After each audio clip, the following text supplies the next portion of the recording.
positivity is as follows. Central Province, we have 1 case, which is at 0.4% positivity.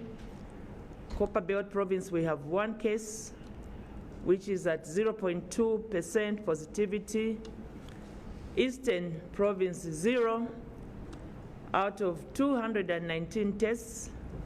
Luapula, 3 cases, which is 1.4% positivity. Lusaka, 7, which is 0.4% positivity. Southern Province, 3, which is 0.3 positivity. And Western Province, 0 out of 176 tests done. The cases were reported from the following districts: Lusaka, 6, Kasempa, District 3, Chifunabuli, 2, Chilanga, Choma, Kitwe, Mansa, Mazabuka, Monze, Ngabwe, and Solwezi had 1 case each. The cumulative number of confirmed cases recorded to date now therefore stands at 210,169. We did not record any new deaths in the last 24 hours. The cumulative number of COVID-19 related deaths recorded to date stands at 3,667. And these are classified as follows: 2,743 COVID-19 deaths and 924 COVID-19 associated deaths. We currently have 96 active cases, which is up from 91 reported yesterday. Patients in isolation facilities, in the last 24 hours, we had 1 new admission and 1 facility discharge made. There are currently 7 of the active cases admitted to isolation in Lusaka. 5 out of the 7, 5 are in Lusaka. In Southern Province, we have 1. In Muchinga Province, we have 1. Of the admitted, all are on oxygen therapy, while 4 patients are classified as being in critical condition. Patients being managed from home are as follows. We discharged 13 patients from home management. These are those who met the WHO criteria for discharge. Following the discharges made in the last 24 hours, the cumulative number of recoveries recorded to date now stands at 206,404, which is a 98% recovery. On the vaccination program, in the last 24 hours, we administered 12,239 vaccine doses. Of the vaccines administered, we had 10,431 doses were of Johnson & Johnson, 1,359 dose 1 and 3 dose 2 AstraZeneca, 279 dose 1 of Sinopharm, and 59 dose 2 of Sinopharm. This brings the cumulative number of doses that have been administered to date to 1,133,712. The coverage of those fully vaccinated is at 8% of the targeted population, because as you can see, some of them still have to get the second dose. I wish you all a safe and productive week ahead as we continue with our surveillance and case management, as we continue with our vaccination program, and as we continue with the job of sensitizing our people for vaccination. Members of the press, ladies and gentlemen, the second aspect to this press briefing is to remind you of the highlights of the last statement that government specifically took. And I will just try to recap on some of them. The Golden Five rules continue. But of significance, interest, I must say that I wish to acknowledge the concerns that have been raised by you all on the measures that were instituted to ensure COVID-19 prevention and control within our country. Yesterday, actually, I slept 02. I was waking up 5 this morning, and much of the work that I did yesterday was to listen, to watch, and my phone was 24/7 on buzz. And I managed to watch some of the various TV stations and programs that have been, and it's interesting to see the reactions of the people. And I think we are living in a democracy, I must say, and it is important to allow people to express their views. And as a listening government, we shall continue to engage people. I think let me just make one statement. From what I see, I think on most of the major points that we have instituted as government, I see that there is a buy-in, although it's not 100%, but I noted that there were two issues that were of concern. I think one had to do with the public workers who we said had to get vaccinated, and that people should not access government buildings if they are not vaccinated. And thirdly, that people would have to show proof that they had been vaccinated. I think in a nutshell, these are the 3 points that I have noticed as Minister of Health, which has raised a lot of dust and a lot of concern. But let me hasten to say this, maybe if you allow me, we hope we have enough space, if you can just, so that people can see me properly as I speak. And we need to be in a place where we are talking to each other.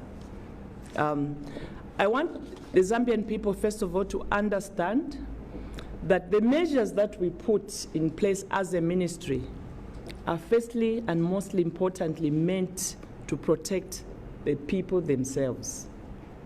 They're not for us, they're for the people. We sit here in these public offices on behalf of the people to see, to understand, and to assess the situation. And no responsible government will stay away and shy away from taking a decision. So the decisions we take, and all in your best interests as a people. You will recall that during the third wave, a lot of our dear ones died. I don't know about you, but I lost a good number of my very close relatives, my nephews, my uncles, my in-laws, my dear friends, very, very close to people I did not think would die. They died because of COVID.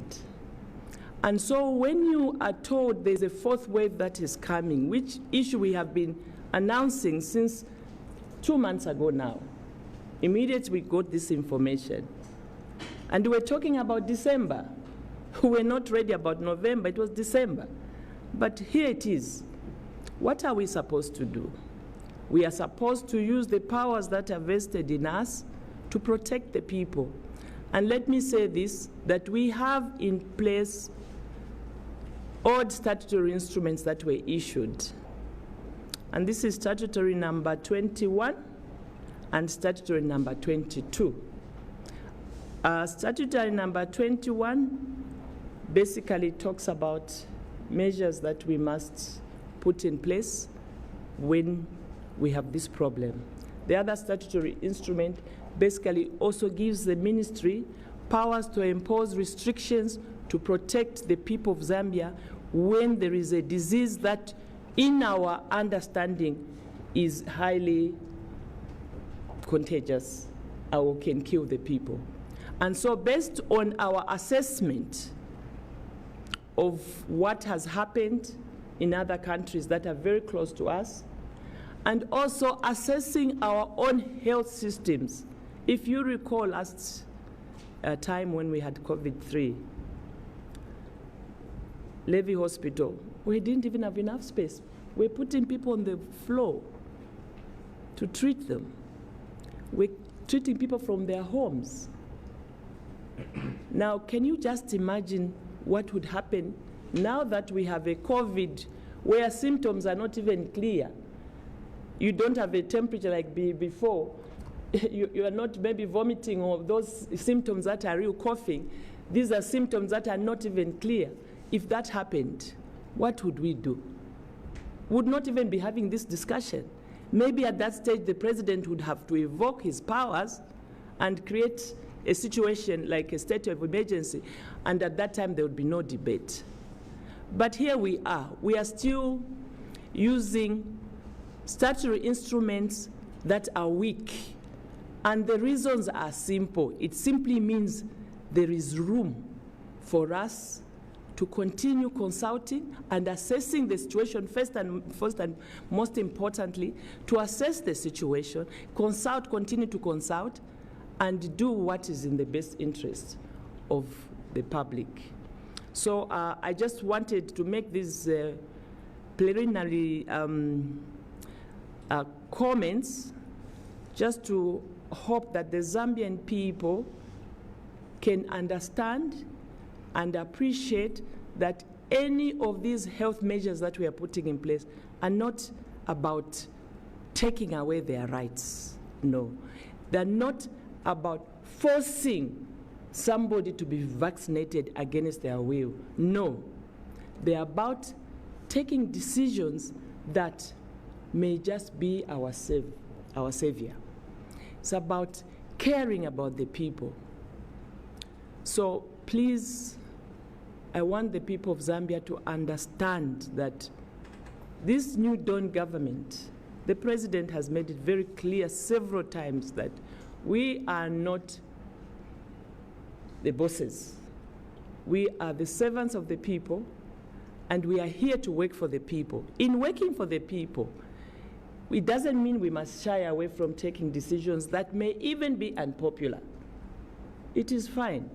But I think we must be able to engage. And if I may go back to my statement, which articulated some of these issues, I said, and I want to quote, it will be a requirement for civil and public servants to be vaccinated, for them to be admitted to their workplaces. This shall be done in consultation with the unions. End of quote. That in itself means you are taking a decision, but you're still open for consultations. And we will not shy away from taking a decision to protect the people, even as we consult. I'm aware that as minister responsible for health, I may not physically, personally have consulted with the unions, but I'm aware that the relevant government wing has been having discussions with the union. I'm aware about that. Because remember that this issue of COVID is not being dealt with only by the Ministry of Health. It is being dealt with by 14 ministries, including the Office of the Vice President that chairs this issue. So all the issues, the discussions, this decision are arising from different consultation level. This is an understanding that there is some consultation. Those consultations are not conclusive. Those consultations do not mean that they have said yes or they have said no, except that as we do the consultations, we must also be seen to be acting in order to get the people to understand that we are in a very difficult situation as a country. The issue of the church, I must tell you, we have been consulting, okay? We have not consulted widely, but we have been consulting. So it is not a shock to some of the leaders of the church when we announced these measures, except to say that they have raised concerns on some of the measures that we have imposed. For example, they question us, why should we give the 3 hours to the church and we give taverns 6 hours? Why is that in a Christian nation? Okay? And now, let me say that this is not about a competition, who has more days, who has more time. First and foremost, I cannot even begin to compare the church in Zambia and taverns, bars, because our church leadership are very, very responsible people, and we work with the church, and sometimes we use the church to help us drive a point. And so this is not to say the church is lesser than the bars and the bars are more important. No, it has nothing to do with that. It has everything to do with many other factors that we take into account. But we hear the church, and I want to say that we are still consulting, even with the measures that have been put in place. And we don't really have a problem with the church.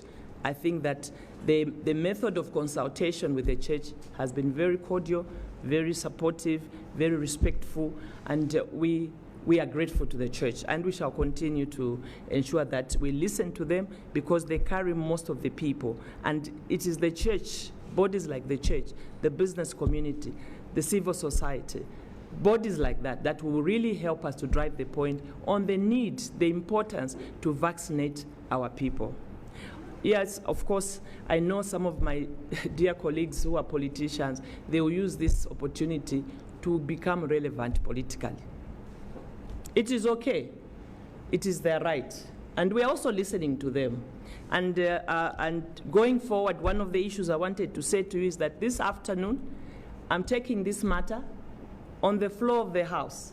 The floor of the House is Parliament. It is the people's representatives, and it is good that it is a mixed parliament of opposition, the ruling government, and a good number of independents. I believe that the parliamentarians represent the people.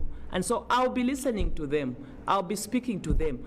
We shall be engaging, and we shall hear their views, and we shall continue further to engage other bodies as well, so that we together can come to a finality of what should constitute our measures going forward. However, let me hasten to say that the vaccination program continues, even as we do all these consultations. Also, let me use this opportunity to thank the public. I was very pleased personally yesterday to see the number of people that have responded after that press briefing. We have seen a rise in the number of vaccination across the country. In Lusaka in particular, if you go to any clinic this morning, the lines are building up. It is a good sign, and I'm very happy, because I feel for the people of Zambia, and I just shudder to imagine what would happen if something goes wrong. This morning, and that was part of the reason why we were a bit late to start this press briefing, I was continuously getting an update. This morning there was an alert from the Ministry of Community Development that somebody showed signs of COVID. But as you know, we will not know what is the actual type until we do more scientific tests. But we are just making sure that any news, any information, we rush there and we do what needs to be done. And the professor there, Professor Mlenga, was also telling me of 3 cases of Zambians that traveled to South Africa who have shown some signs. They've been tested and they've found that the COVID is positive, but they're not sure as to what is the strain, what is the variant, what is the type, until they do further tests. And so, fellow Zambians, ladies and gentlemen, members of the press, this is our situation as it stands today. And all I want to say is that let us continue with the debate. It is healthy, it is important, it is necessary. In any case, I'm happy about this debate because even people who did not know that there was this issue and the need to vaccinate are beginning to understand. And so we are going to have more citizens debating. My only appeal is that let us continue to debate in a manner that builds and don't be destructive. Let us also avoid posting falsehoods and quoting the Minister of Health or quoting the Ministry of Health that we have issued this circular. When you yourself knows that the circular is fake, let's avoid that, and let us remain united. I'll stop now, and I want the members of the press to ask questions which may help to clarify further issues.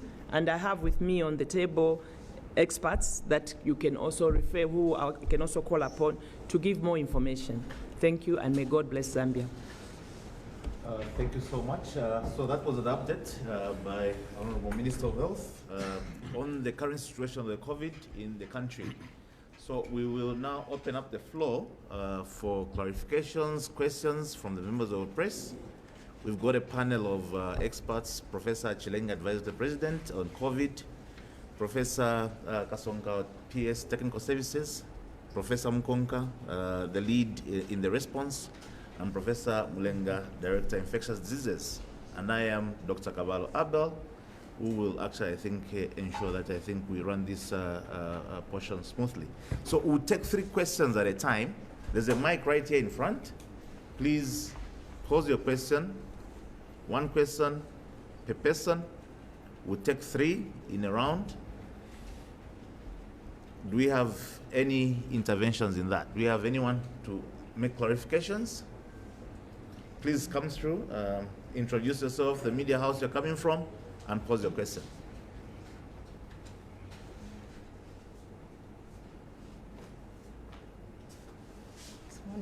Good morning. My name is Victoria Kaye Yamban from Diamond TV. I would like to find out from the minister, in as much as you said that the maybe, for the lack of better terms, mandatory vaccination of health workers will be done in consultation. Don't you think then you could have done the consultations prior to the announcements? And if these people are prevented from accessing their workplace, don't you think already you've started implementing? Then why don't you give a period? Because there are a lot of doctors, there are a lot of nurses.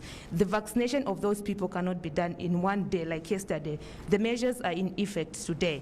So, and also people continue to say it's an infringement on people's rights, because if my auntie or anybody else would like to go to the health facility, they need that COVID-19 vaccination. But even if they don't want, because you've announced that they need it, they will be forced to go to get that vaccine. So I just want to get clarifications in that regard. Thank you so much. Thank you so much, Victoria. Do you have any other questions? Good morning, Honorable. My name is Oswald Kafwanka from Prime TV. I'd like to find out some of the concerns being raised are that people are questioning whether these vaccines are actually tested here in Zambia, because we have a situation whereby the vaccines are proven to be safe from abroad and brought here and administered directly. So we'd like to find out, has your ministry taken note of these concerns, and is there any program which will be implemented by government to actually test these vaccines?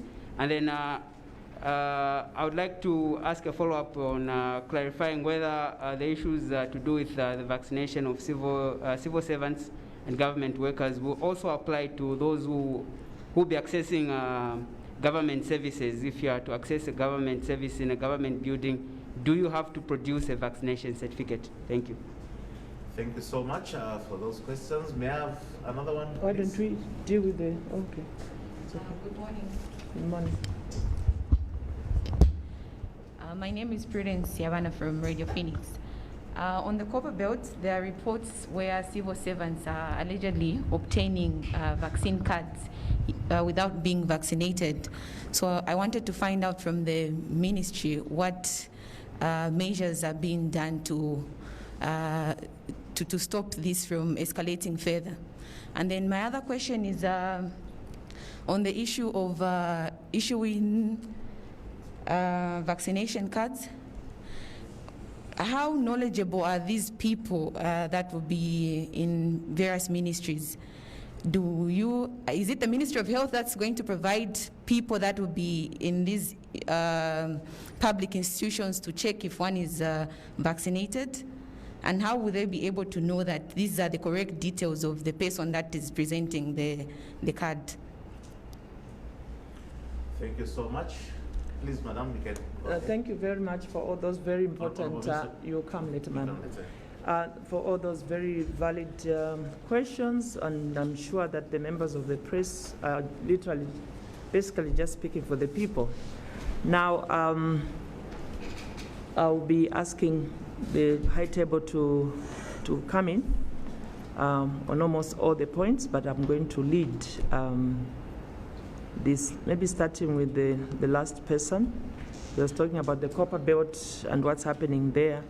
And she's also asking on a point of enforcement. Now, let me say this. I'll marry this with the first question. Why have you made this statement before you consult? Let's be clear. I did indicate to you here when I was speaking that some consultations were done between the relevant public service division of government and some of the unions, not all of the unions, okay? So it's not like there's no discussions. And I've also said that the discussions are going to continue. How much or what is consultation? Where we are sitting here as government, we always must consult, and that's very important. And we shall always consult. But there are certain decisions, sometimes the levels of consultation may not be widely enough, but certain steps must be taken. In this regard, we are talking about the health of the people of Zambia. We're talking about the safety of the people of Zambia.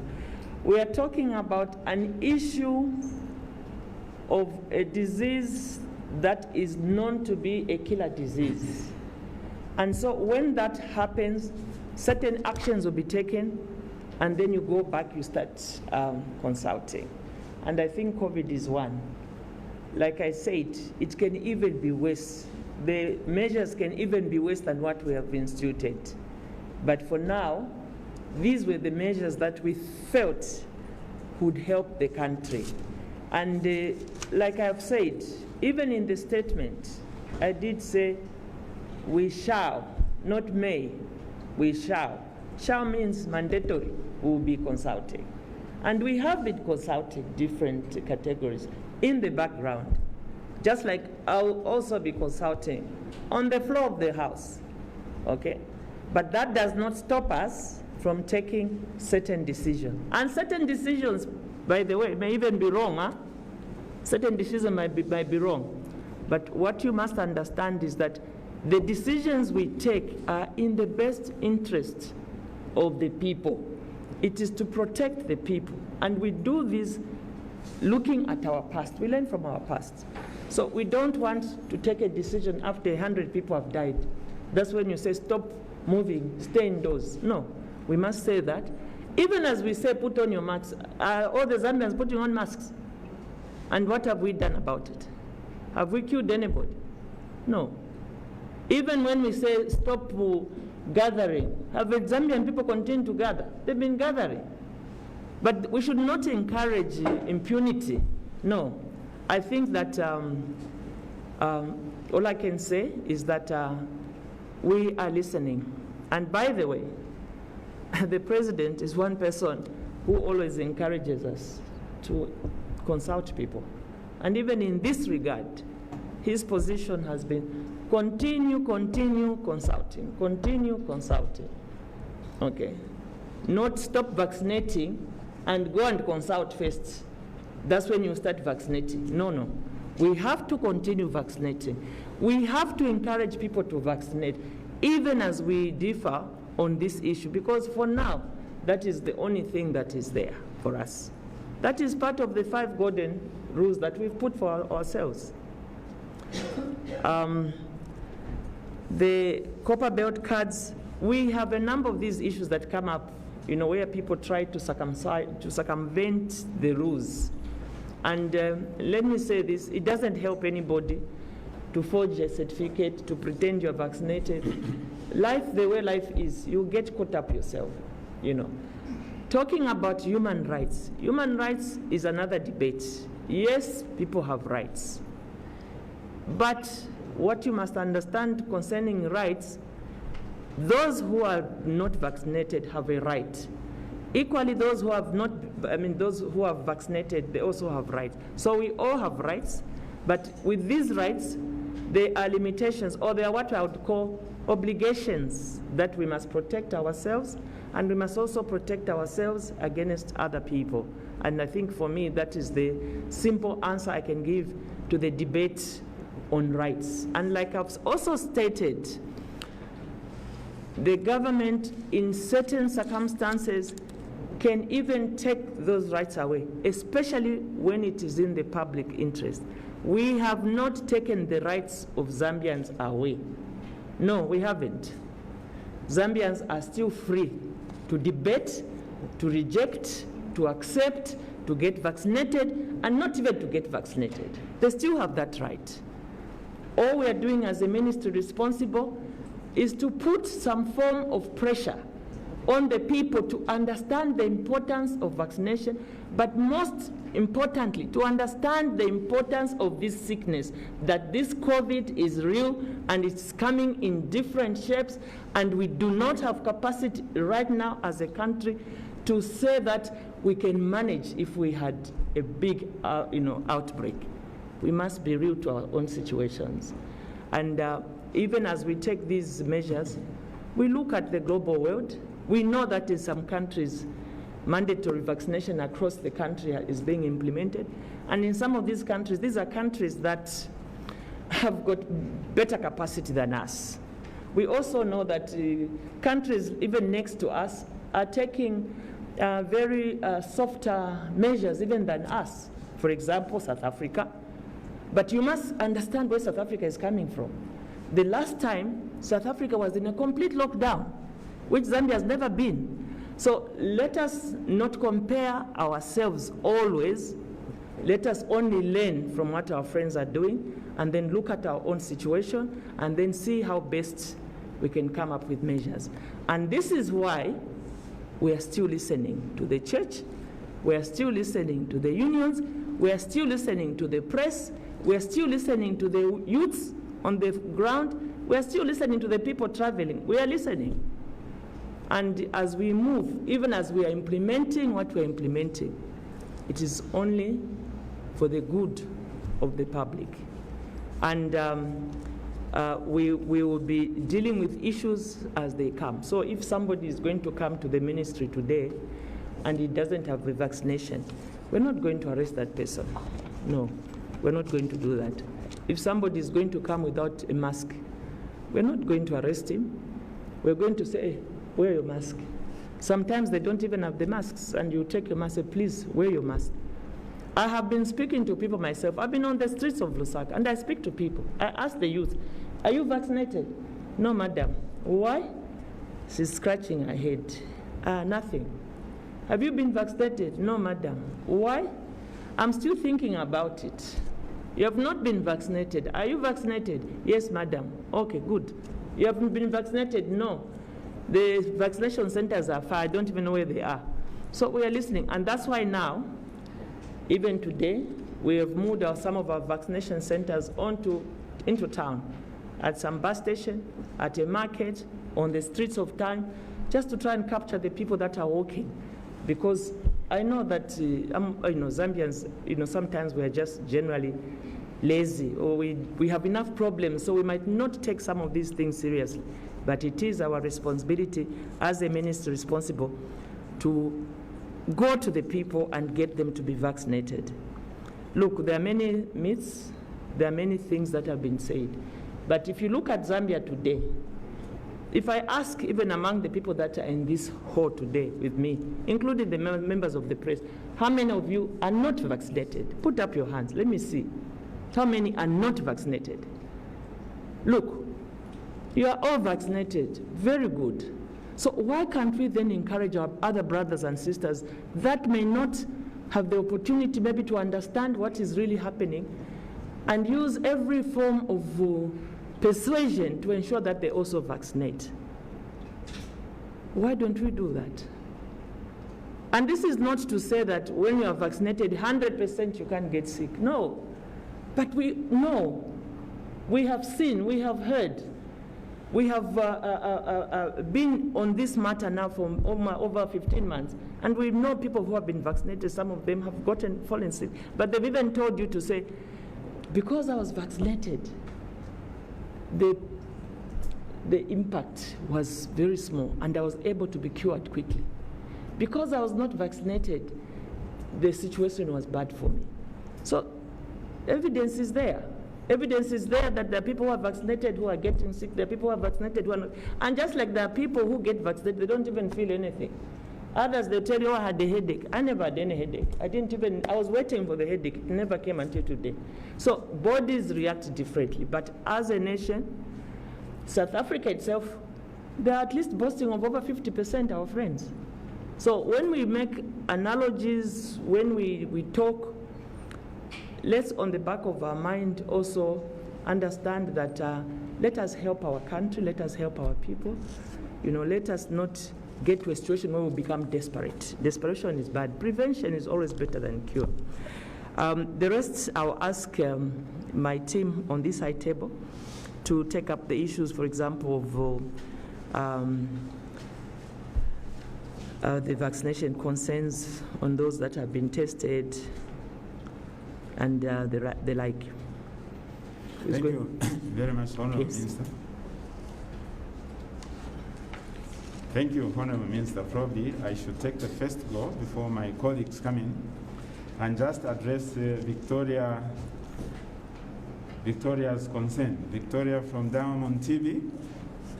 I want to reiterate, colleagues, that oftentimes ourselves as journalists who have the mandate to disseminate information with the public are the culprits to the distortion of the information that the public receive. Victoria, at no point in a speech starting from the press conference on Sunday and on a statement just now, did the Honourable Minister mention that vaccination is going to be mandatory? I repeat, at no point is it stated from our statements, from the Minister's statements, that vaccination for COVID is mandatory. And I think that position is not correct everywhere else, even in Europe, that vaccination, as a matter of fact, is still voluntary. That vaccination will be given to you with your consent. It's for that reason that you don't see us going house door to door giving vaccinations in the home, because it's not mandatory, and it's not going to be, for at least for some time to come. Yes, there may be a few countries, and for diplomatic reasons I'm not going to mention, that have enforced vaccination in a spirit that's kind of inclined to kind of mandatory vaccination. That is not the case in Zambia. As a clinician, as a surgeon, I will state that mandatory treatment for patients is not anywhere, not even in the hospital. That's why you see that when you are in hospital, you are requested to sign a consent, for example, to go for surgery. That illustrates how even treatment of your disease when you're in hospital is not mandatory. This means that you have a choice of a patient to decline a line of treatment as presented to you by the doctor. But the duty of the doctor starts and ends at clearly outlining your problem and showing the benefit of the line of treatment that the medical persons aspire to take. If a patient tells me, no, doctor, I don't want a cesarean section, I have no business to force that patient to have a cesarean section. What I have, out of understanding that cesarean section is the best way out for this patient, is to ask them to sign against that medical advice that I have provided. It is exactly the same spirit we have taken with vaccination. When you talk about infringement of persons' rights, the president of this country, Mr. Hakainde Hichilema, always talks about this statement that where your personal rights end, the right of another person starts. We as medics clearly understand the benefit of vaccination. Our role and our duty is to sell that which we understand to members of the public, that the vaccine, yes, may not prevent transmission, but for sure, and I'm saying that for sure with confidence, for sure may reduce the severity of the disease. Accordingly, that will negate the need for admission to hospital and may prevent death. And this statement is true for the now popular fourth wave, the Omicron vaccine that we are talking about. So what we are doing now as medical experts is to make you understand the importance of getting that vaccine for the same reason that I've stated. However, if you don't want to get that vaccine, there's nothing much we can do. But there's something else we can do as civil servants, is to try to see that those that have selected to get the vaccine for their good health are protected against the few of those that have not.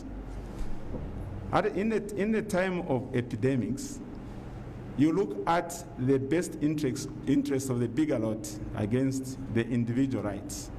And this is what we are trying to do. And we are trying to do in a way that we are not compelling anyone to mandatorily accept what we are saying. But we are creating incentives for those who have elected to have the vaccine. For example, insisting that coming to government premises and institutions ensures that you come with a certificate has got two aspects to it. One, we are protecting those of you that are vaccinated because you made a choice to stay alive. So we are protecting you against those who are vulnerable to the infection because they are not protected by the vaccine and they present a high risk of bringing the infection to you that are vaccinated.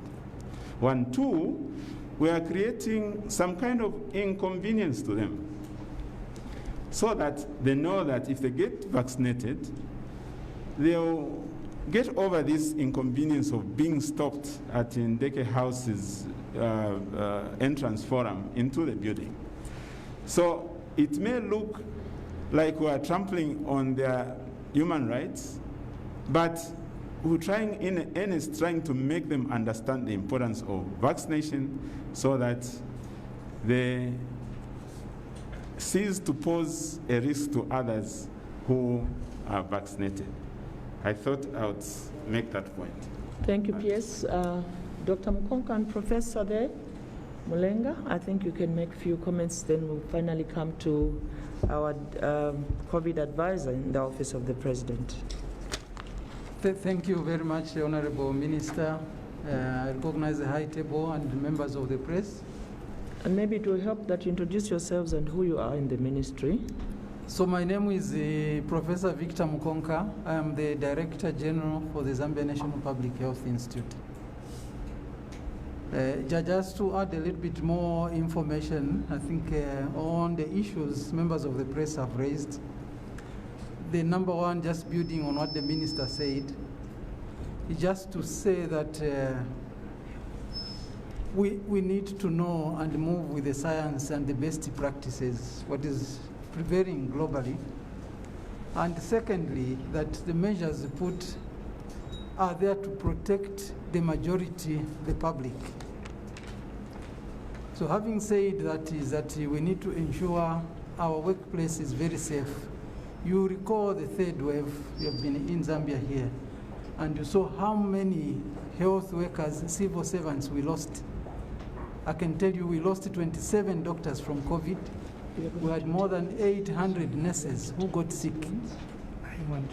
So we can't watch like that. We need to protect even in our workplaces. And the best way you protect is to ensure that the work environment is safe, free of COVID. So the only way you can do that is two ways. One, of course, is ensuring everybody is vaccinated. The second, if you are not vaccinated, it means you need to prove yourself that you are not carrying the COVID, meaning you need to be testing regularly. So these are very, very key. Otherwise, what will happen is that these who are not cooperating, you take the infection into the workplaces.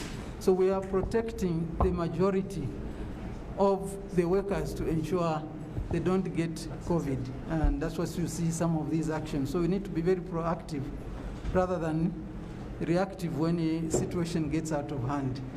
The issue of the vaccines, the safety, again, this we have been saying now and again, that the authorized body globally is the World Health Organization. And the World Health Organization brings a team of all experts around the world before they pre-qualify a vaccine. So the vaccines which are being used in Zambia, they are pre-qualified by WHO. One, they are safe in terms of safety. Two, they are efficacious. And three, they are effective. So they are pre-qualified. But as they come into the country, also due diligence is done. That's why we have ZAMRA there before we subject this and the use of these vaccines. So just to give assurance for that question on the issue of safety and validation of the vaccine being utilized.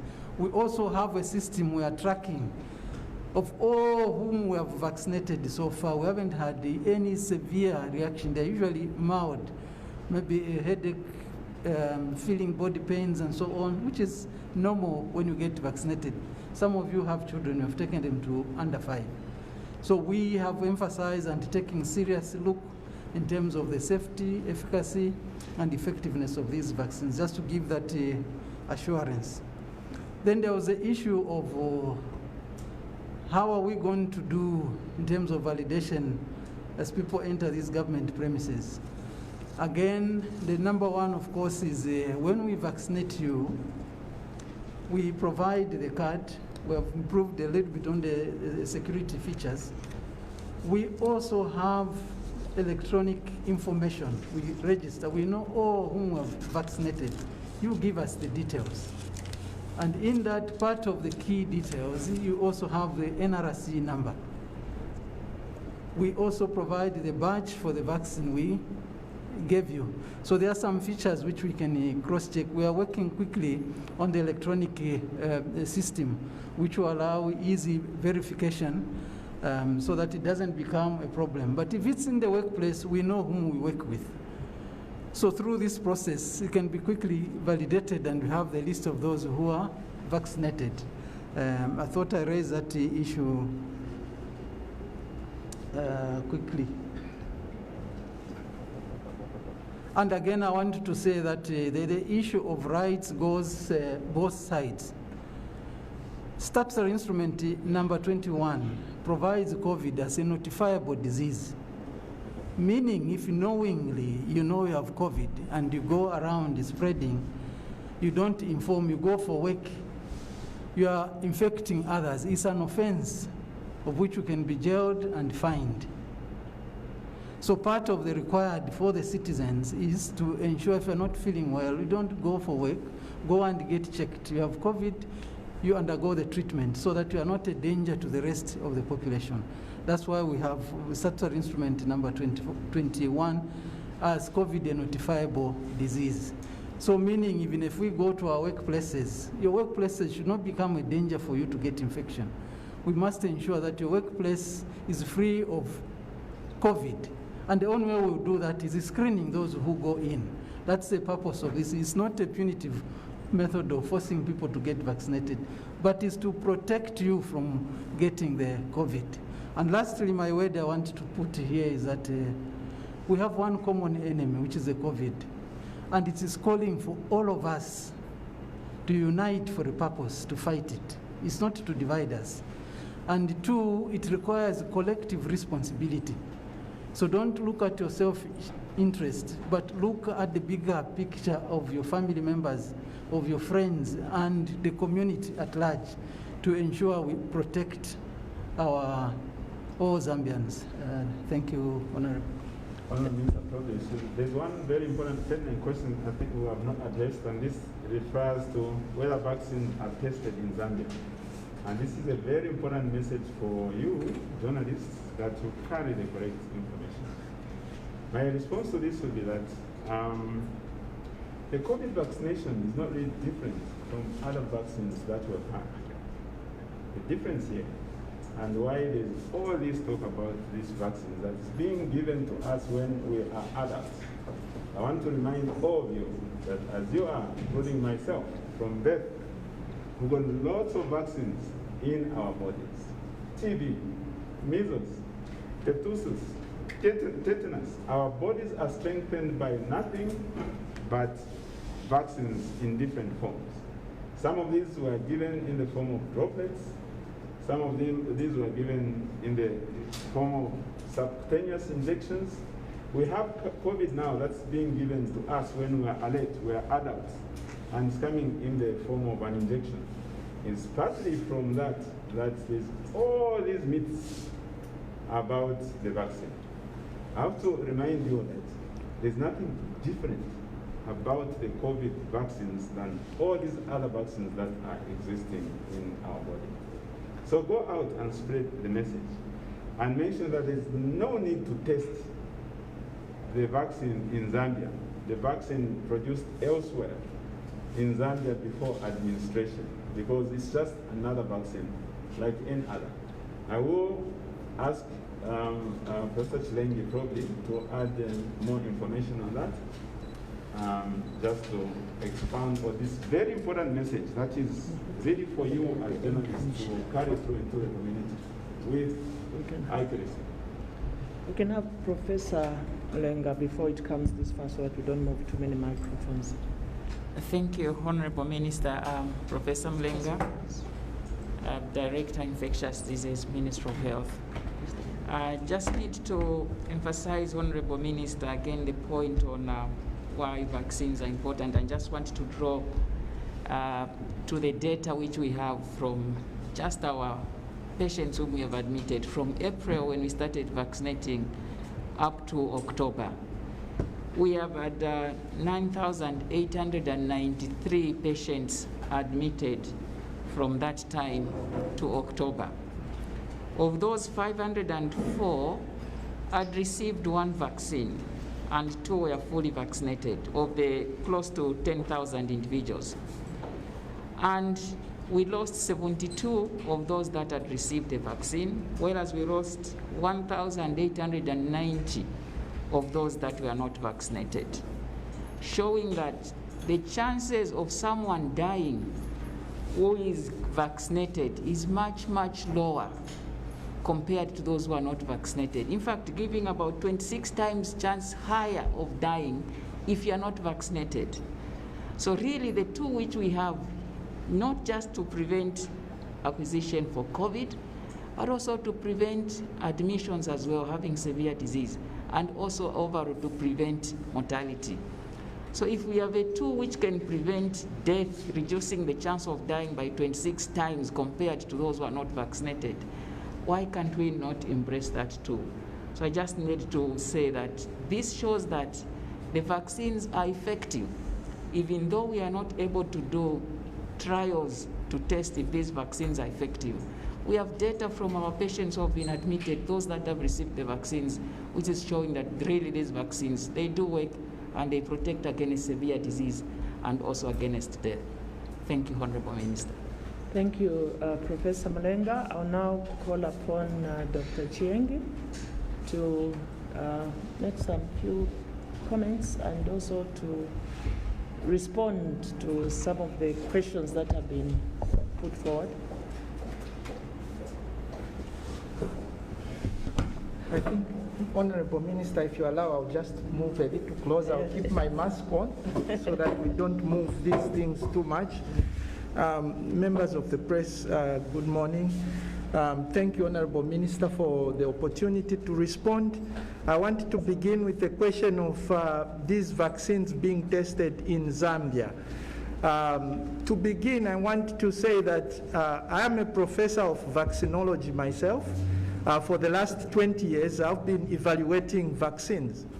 My team at CIDA's Center for Infectious Disease Research right now are evaluating the immune response of Zambians to these vaccines that have come into this country.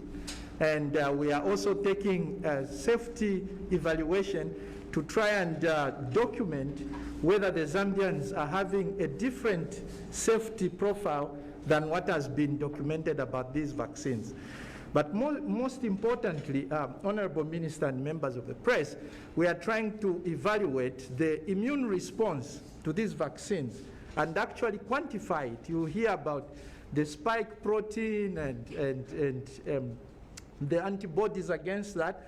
We are actually enrolling volunteers into these studies and getting their samples and following them over time to try and see whether these immune responses are matching up to what is documented over these vaccines, and also to try and see how sustained they are going to remain. This is a question many of you will raise concerning booster doses. When are we going to give booster doses? For that question, we are going to have very specific Zambian data that informs us after how long, when somebody attains substantial immunity, is the immune system beginning to wane, at which point you might want to then give a booster dose to maintain that immune response. So the short answer to the question, Honorable Minister, is that yes, we are continuing to do research, and this type of research, we call it operational research, because the vaccines are already in public use. And so the research is going on, and we are generating Zambian data that will be very relevant for informing policy on how well these vaccines are doing, and especially how sustained the immune response might remain, and at which point you might require a booster. Honorable Minister, I just want to stress one more fact which you talked about.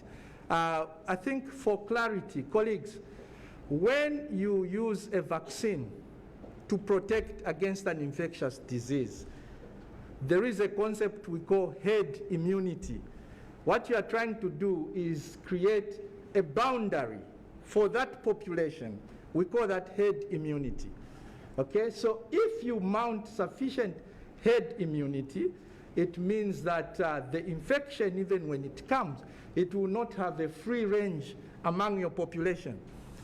And therefore, for infectious diseases like COVID, we know that to attain herd immunity, you need to protect not less than 60 to 70% of your target population, okay? And if you don't achieve herd immunity at population level, you will not offer communal protection, because then the virus will still wreak havoc among the individuals in the population. Those who are, the few who are vaccinated, will benefit, as Professor Mkonka is saying, from not having severe disease, not getting to the risk of death, or getting hospitalized and having to depend on oxygen. But when you have a substantial proportion of the population vaccinated, you then create herd immunity. It means even when the outbreak comes, it's not having a free range moving around in your population. Ladies and gentlemen, the third wave brought us to a near cripple. The president is very clear that we cannot afford, as Zambians, to go through that situation. And therefore, Now that we have this window, and we know that the fourth wave is on its way, it is in our neighborhood, can we do something to prepare ourselves so that we stand a chance of having near normal life and continuity of economic and other activities while we battle the outbreak? This is what the drive for increasing vaccination is about. The minister has belabored to explain that this is not about taking away rights, it's not even about politicking. This is about survival. For our country to pull through safely, we need to vaccinate. And this is the call for vaccination, ladies and gentlemen. Honorable Minister, I will end here. Thank you very much. Maybe we can get to the next round. Yes, so maybe we can, I think the questions have been ably answered, so we can go to the next round of questions, if there are any. Maybe I want to recognize the presence of our partners, the Africa CDC Director. Maybe you can just come here in front, Director, so that we can also give you an opportunity to say one or two words. Considering that the southern region has been hit with the new COVID-19 variant of concern, the Omicron, what they're calling B11529. And this has led to stringent travel measures which are being issued restricting persons from southern African countries, including Zambia, by a number of countries. The evolving epidemiology globally and within Zambia indicates an imminent fourth wave, which was anticipated in December 2021. But we are getting it in November in some of our colleagues. And the new variant of concern further excavates the threat of an upsurge in Zambia. And it is for this reason why Zambia is taking health measures, which health measures have started today. And even as we've started today, we are still continuing with further consultations with all categories of groups of persons that feel their rights are being infringed, or businesses that feel they're being put out of businesses, or churches that feel they need extra 30 minutes on 1 hour, and others that we don't even know yet, but we'll be knowing as we continue talking. This is all in an effort to ensure that should this thing blow out, at least we have started, we are somewhere. So we need to start. We need to start. And as we start these measures, we need also to be listening.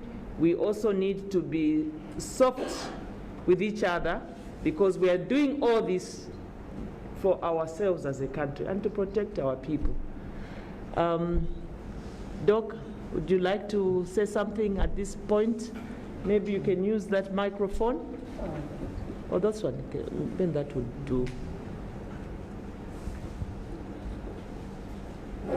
Just introduce yourself so that the members will.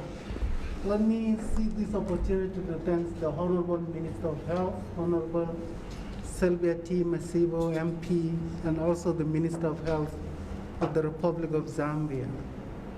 Also, she has been privileged to be the chair of the Southern Regional Minister of Health under the Africa CDC during the meeting that was held on 24th, 25.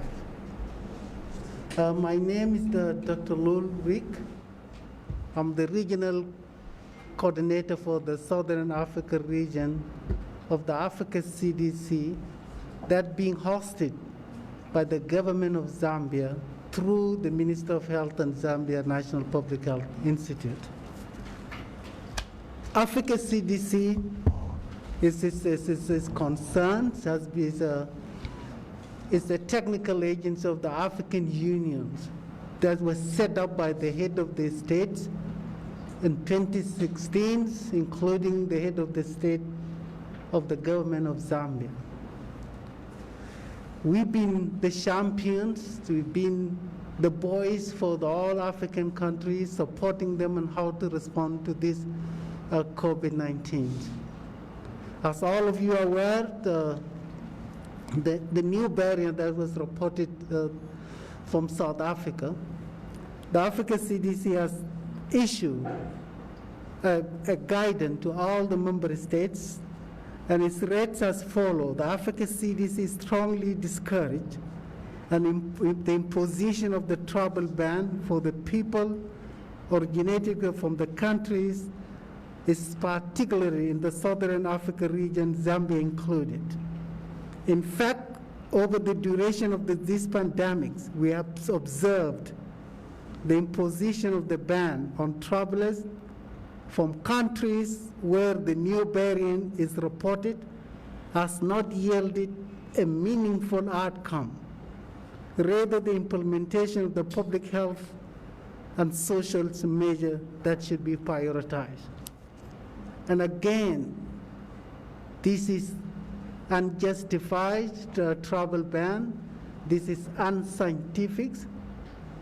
What the world needs today is to come together, coordinate a unified position on how to address this Omicron variant.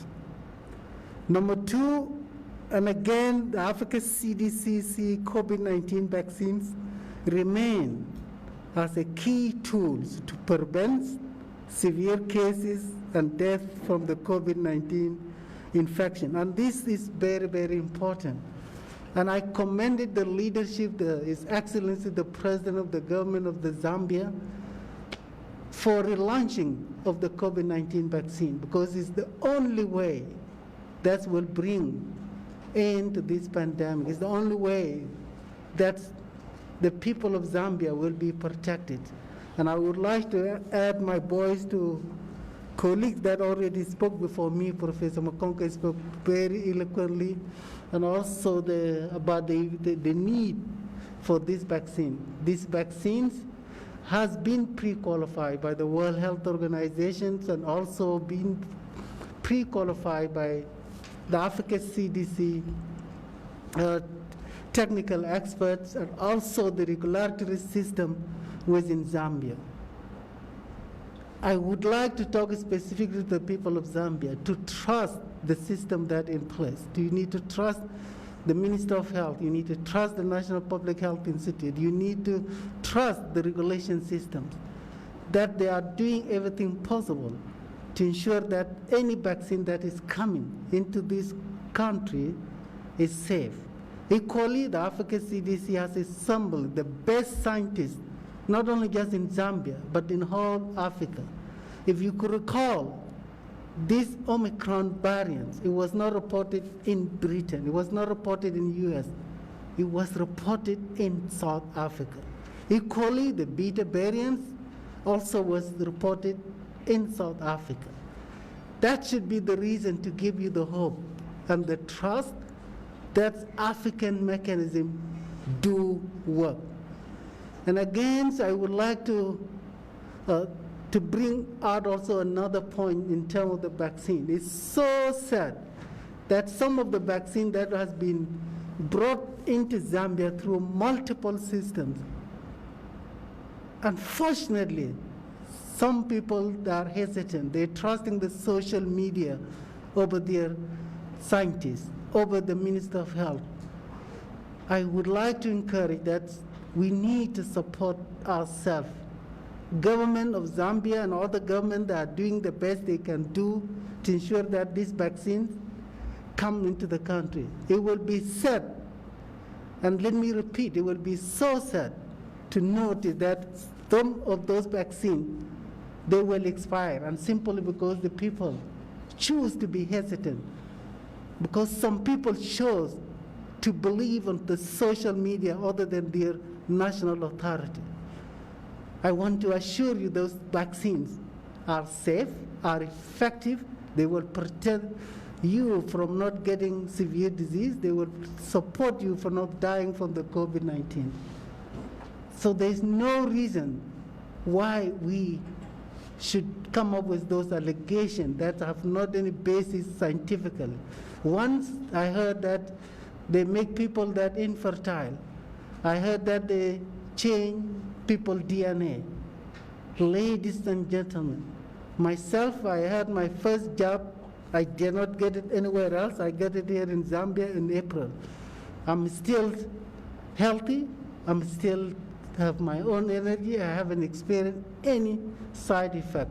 Do many people on this table have an opportunity to get their vaccine? And their DNA has not changed. They are not infertile. So please, let's take a moment to support one another. Each and every person in Zambia, they have a responsibility to play when you get vaccinated. It's not all about you. When you vaccinated, you protected yourself, you protected your community, you protected your loved one, and most importantly, you help your country to reach the herd immunity that Professor eloquently spoke about it. That is 60 to 70%. That will ensure that we control the vaccine. Honorable Minister, I need to assure you that the Africa CDC is working to support not only just the government of Zambia, but all the government in our continent. In particularly, we have a project. So, in particularly, we are helping to bring more additional vaccine to the country that need. We also helping to strengthen the country logistics, and also we are helping to set up additional vaccine centers, and also to help with community engagement of vaccines. We are also helping with pharmacovigilance, and most importantly, genomic sequencing to make Zambia to be the second center of excellence in this region and perhaps in our continent. So thank you so much, and over to you, Honorable Minister. Thank you very much, Dr. Louis. Over to you. Thank you so much. So do we have any other questions? Please, we can pause or take 3. Okay. My name is Jubel Zulu from Hot Media House.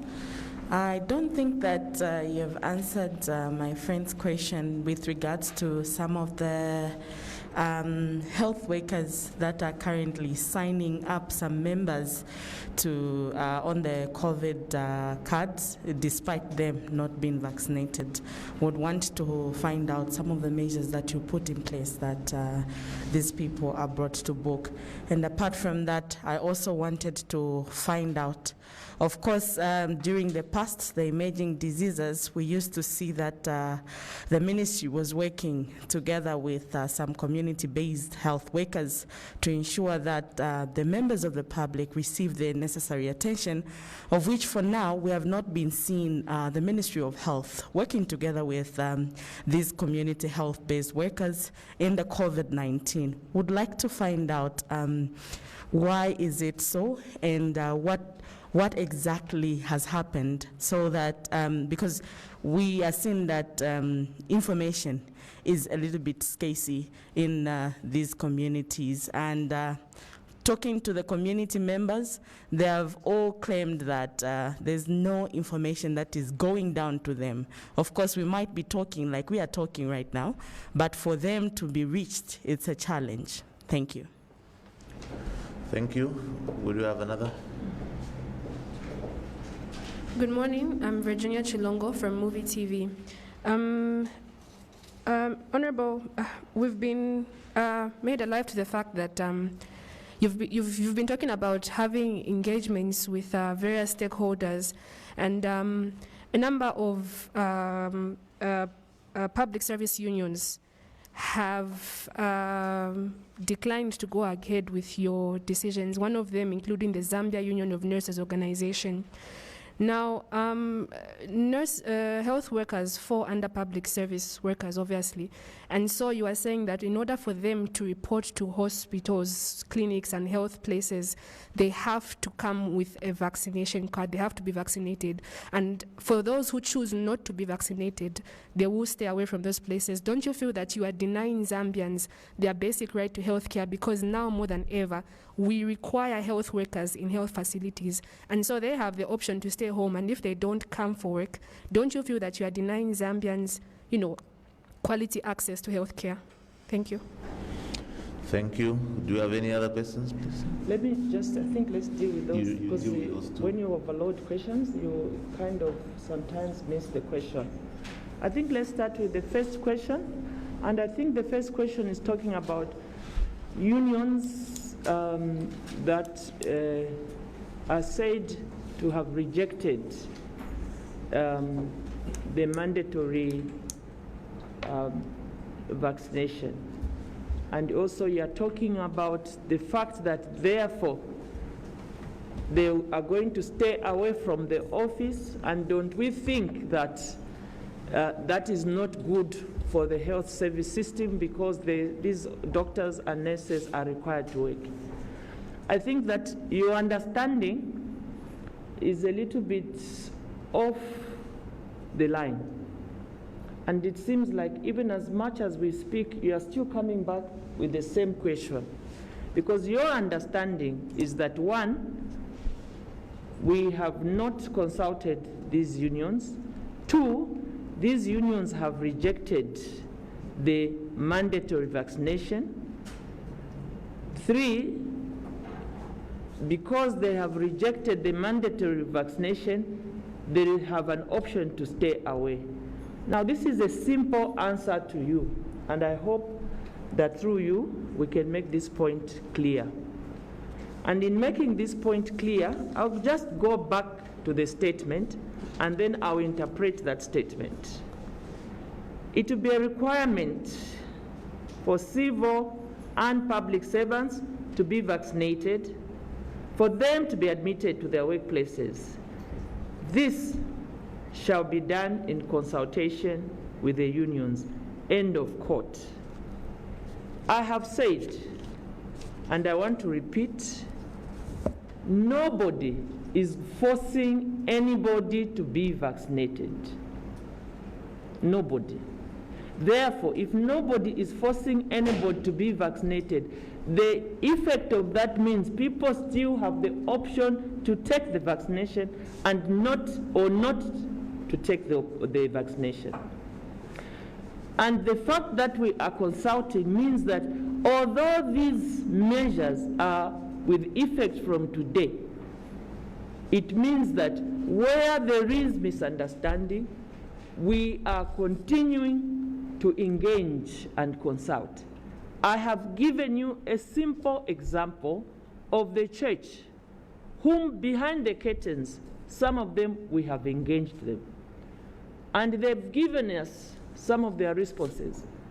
For example, one would be, we appreciate, but these few times you've given us may not be sufficient. Are you able to increase? We are still considering that. So, nothing is cast in stone.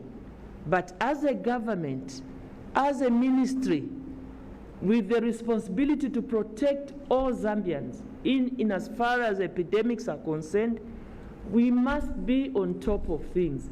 We must take actions. And part of those actions are to call upon the Zambian people, first step, to take vaccination. Second, to ensure that they protect themselves by wearing masks and so on and so forth. I even gave you an example. We've talked about wearing of masks. Would you say it's 100% being implemented? We've talked about, making sure we keep our distance. Even here, sometimes we are not able to do that. Let us not create a situation of misunderstanding in the country over a matter of health. Let us continue working together, dialoguing, giving feedback on what we give to you. And for you as members of the press, help us to ensure that in as much you are vaccinated, the poor woman there in Chongwe, in Luimba area, who may not even have access to all this information, help to inform the people. And I think the messaging is very important. The messaging that the measures, the 5 measures are important, which includes vaccination. So I hope that I'm making sense, but also to say that the issue of cards, that on the copper belt somebody is issuing fake cards, that is news that have come. We've taken note. We shall check whether this information is correct, and if it is correct, obviously if you find such a person, the rules of public service are very clear. They will take appropriate action. It is not correct, and I hope that it is just one of those rumors that are very prominent in our country today with social media. Then also the issue of, I think I had another point somebody sent. Please comment on the limit of 50. Is it for funerals? Is it for weddings? What about churches? You know, now I just want to say that the issue of funerals and any other gatherings, be it a wedding, be it a whatever, we are trying to limit the number of people that are gathering for specific activities to 50. And what is important is observing the other COVID measures that have been put in place of distancing and sanitizing and the like. Churches may congregate insofar as measures are being adhered to. Thank you. Thank you, Honourable Minister. You've ably handled all the questions that actually I think were posed. Just to mention that we've received actually support from actually I think some of the unions. This morning we were with the RDAZ president, who actually I think is there to support the vaccination in the country. And we are also being joined in this press conference, Honourable Minister, by the former president of the Pharmaceutical Society of Zambia. I think they're in support of that. So I think we're receiving quite some good support in that area. Thank you for that support. And I think that I don't also, as head of the ministry, I don't want us to get into a situation where there are these and those. There should be no such things. I think that for me, even those that feel that these measures are not correct, I welcome their comments. And I'm listening, and I'm also learning. But I just want people to get me only on one point. We mean well for you. That is all. We mean well for you. The health system in Zambia currently cannot take a full-blown outbreak. I want you to understand that, and I know what I'm talking about. So for Zambia, we are not South Africa. South Africa is at another level in terms of how well developed and how the entire system is working in terms of health. They're at another level. So let us not even start comparing ourselves or competing with anybody. Let us look at our own situation as a country. If these 4 people today were said to have this, what would we do? That's what is important for now. And so it is better we begin taking these measures. Some of them may even sound draconian to some of the very learned people, but it has nothing to do with human rights and so on and so forth, because nobody's right is going to be taken away. Everybody has their rights. It is just that I'm concerned, and I'm very worried. I'm concerned, and I'm very worried, and I'm just praying to God that Zambia must not get into that situation. I'm getting a lot of feedback even about people coming back, the quarantine, the period of quarantine, and where are we going to quarantine these people? These are issues that we are still working around to make it even better. We are even considering house quarantine. So all those are measures. This thing is just urgent, and urgent measures have to be taken in place. But even as we speak, this morning I heard people were getting vaccinated, I think in Chilenge, and I got a call that there's a long line here in Chilenge, but the clinic doesn't even have the cards. That is the reality, and I'm not ashamed to tell you, because that is the truth. The cards which we are talking about that people must show are not even there. I'm alive to that, and yet I said that, get your card. There's a reason behind everything that I'm saying to you. So please, trust us, we mean well for you. It is nothing political, it's nothing whatever. It is just measures that we must take as a country to try and get ready. And as we go, we shall be improving on the measures. We shall be reviewing the measures even as we get comments from the various groups of people and concerns which are coming. And some of the concerns, very, very important. Some of the suggestions, I've also got a number of good suggestions that have come, even through the President's office, where the President is guiding us, that look at how others are proposing. These are, can your ministry, can the committee consider all these things? So we are still getting feedback. We're getting feedback. So please, no need for alarm, no need for politicizing the matter, no need for people, you know, and I must use this opportunity to thank a number of Zambians, prominent politicians, who have been so kind to speak to me directly. They've called me or they sent me a text message, and I've been communicating with them. You know, they said, look, we can say many things publicly, but we don't want to say that because we know you mean well, but we thought, why don't you look at this from this? Why don't you do this? And we are taking all those things. Tomorrow we will be having another meeting under the Office of the Vice President with all the 14 ministers involved in this to continue reviewing and to continue consulting. And if we get to a level where we need to up our consultation with the President, that will be done. But at the moment, we are still working with the, under the Office of the Vice President. And of course, the President is aware of what is happening. The President is listening also. The President is advising us also. And so let us unite as a country and let us move forward on this matter. Thank you. Any more questions? Thank you so much, Honorable. I can see there's one wanting to ask. Victoria. Yes, please. She's helping us. Yes. Okay, Honorable, allow me to pose this question to either Professor Mlenga or Professor Mkonka. I would like to find out, with regards to the 3 Zambians who traveled to South Africa, how long does it take to determine what strain it is? And do we as Zambia have capacity to detect the Omicron variant? I think that point, that issue was raised by Professor Mulenga. I think he's the one who was in the UTH. Maybe you can shed more information on that issue of the 3 Zambians that traveled. And also, Dr. Mkonka, maybe you can help us on the issue that you asked, we didn't respond. The issue of the community and that there's no information. I just wanted you to come on that. Thank you. Professor Mlenga. Thank you, Honorable Minister. And thank you, Victoria, for that.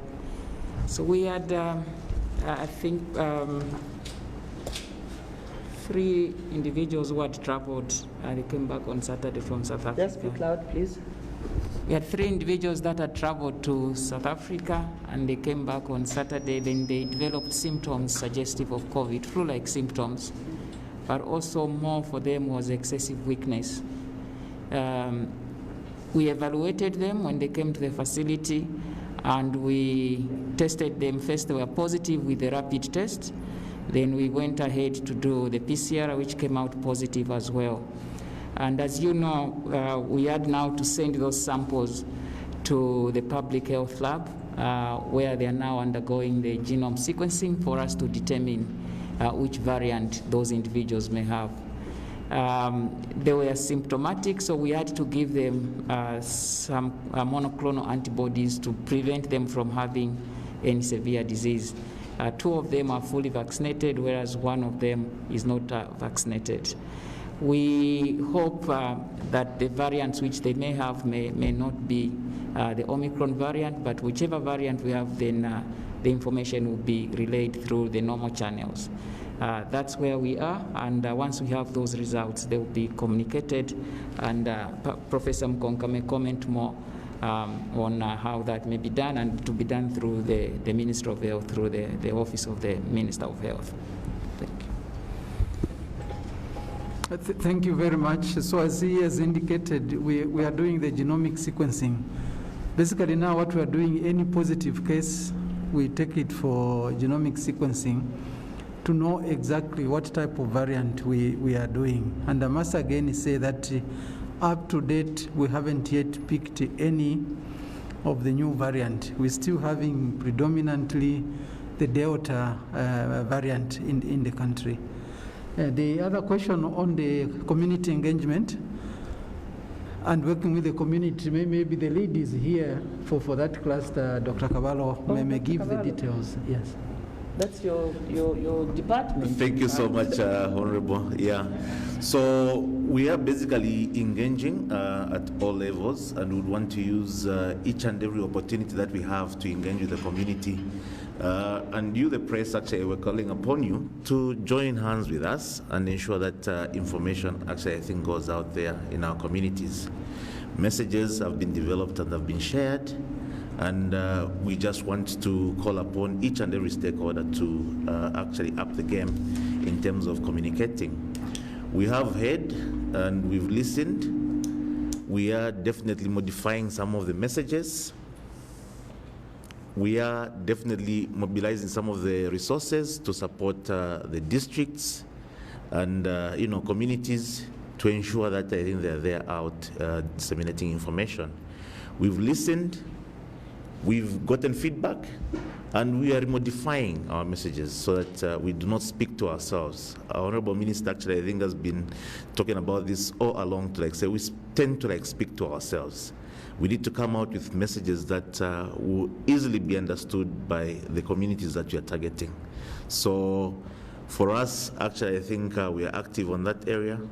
Micro plans have been received from the various districts, and we're going to support them. And you shall see, actually, I think in the coming weeks, enhanced activities around communication in our communities. And it's our appeal to you, the media, to help us disseminate some of this information to our various sectors. Honorable Minister, I submit on that. Thank you very much. Last round. Could we have the last round of questions, please?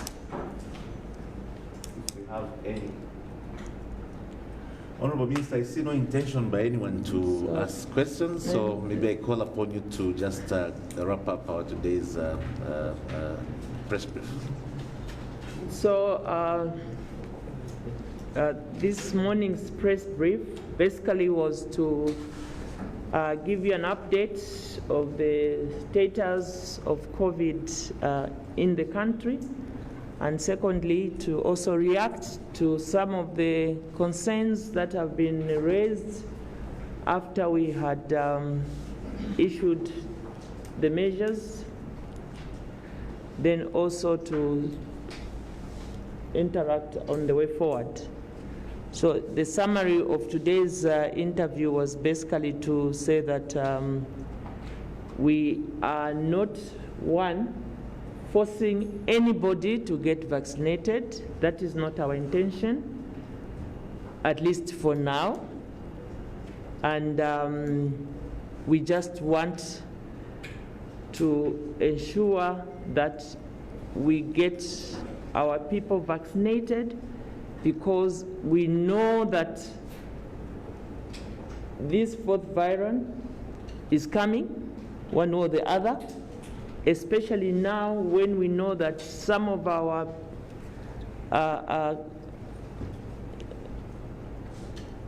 neighbors in the southern region have already reported the new virus. We want to tighten up and reduce any possible infection in our people. And I also want to say that the Zambian people are also free to continue with the debate. We are listening, and from time to time, depending on what some of the concerns which will be coming to us, depending on the situation on the ground, we shall continuously continue either to tighten the measures, or even to relax some of the measures, or even to respond to some of the concerns. And going forward, we are open for further consultations with the various groups of citizens in our country. Suffice to say that our appeal for mass vaccination stands, and today we have put out mobile vaccination centers even in our main town center, in our market, in our bus stations, just to get more people to be vaccinated. This afternoon, we'll be taking this debate further to Parliament to hear the voice of the people through the parliamentarians. Again, we hope that from that discourse this afternoon, we shall be able to learn lessons from there and get more better in ensuring that we protect our people. So to you, the press, we want to thank you most sincerely for the commitment that you have shown, and also the very fact that everybody in here 100% is vaccinated. We must lead by example for those of us that have some understanding of this issue, because as has been said here by the experts, this is what is there everywhere in the world today. Yes, there are people still not vaccinated. Yes, there are people still against. It is their right. But just as it is their right, let's take it. Let's make it clear that rights also must go with obligation, and that everybody has a right, and that we shall respect the rights of everybody, those that remain vaccinated and want to be protected, and also those that don't want to be vaccinated. But please, as your minister, my last word, please, as your Minister of Health, take this vaccination. It is very important that you protect yourself. Thank you, and may God bless you.